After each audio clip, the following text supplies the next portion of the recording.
Welcome to the Folktale Project. This is Dan Schulz. This week we're headed off to the United Kingdom for 3 English folktales or fairy tales. And we're going to start things off with something that's just fun. This is almost complete nonsense, and that's kind of the point. This is Sir Gammer Vans.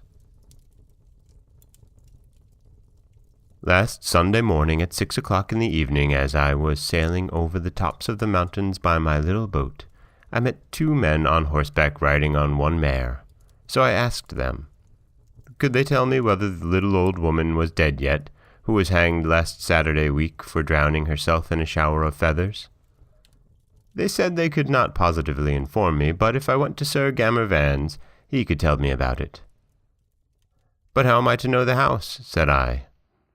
Oh, 'tis easy enough, for 'tis a brick house built entirely of flints, standing alone by itself in the middle of 60 or 70 others just like it. Oh, nothing in the world is easier, said I. Nothing can be easier, said they, so I went on my way. Now, this Sir Gammer Vans was a giant and a bottle maker, and as all giants who are bottle makers usually pop out of their little thumb bottle behind the door, so did Sir Gammer Vans. How do you do, says he. Very well, I thank you, says I. Have some breakfast with me? With all my heart, says I. So he gave me a slice of beer and a cup of cold veal, and there was a little dog under the table that picked up all the crumbs. Hang him, says I. No, don't hang him, says he, for he killed a hare yesterday, and if you don't believe me, I'll show you the hare alive in a basket. So he took me into his garden to show me the curiosities.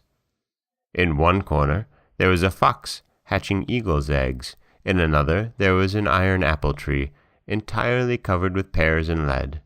In the third there was the hare which the dog killed yesterday alive in the basket, and in the fourth there were 24 hipperswitches threshing tobacco, and at the sight of me they threshed so hard that they drove the plug through the wall and through the little dog that I was passing by on the other side. I, hearing the dog howl, jumped over the wall and turned it as neatly inside out as possible, when it ran away as if it had not an hour to live.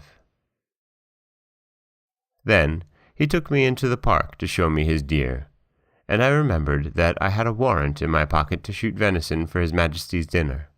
So I set fire to my bow, poised my arrow, and shot amongst them. I broke 17 ribs on one side and 21.5 on the other, but my arrow passed clean through without ever touching it, and the worst was I lost my arrow. However, I found it again in the hollow of a tree. I felt it. It felt clammy. I smelt it. It smelt honey. Oh, ho, said I. Here's a bee's nest. When out sprang a covey of partridges. I shot at them. Some say I killed 18, but I am sure I killed 36, besides a dead salmon which was flying over the bridge, of which I made the best apple pie I ever tasted.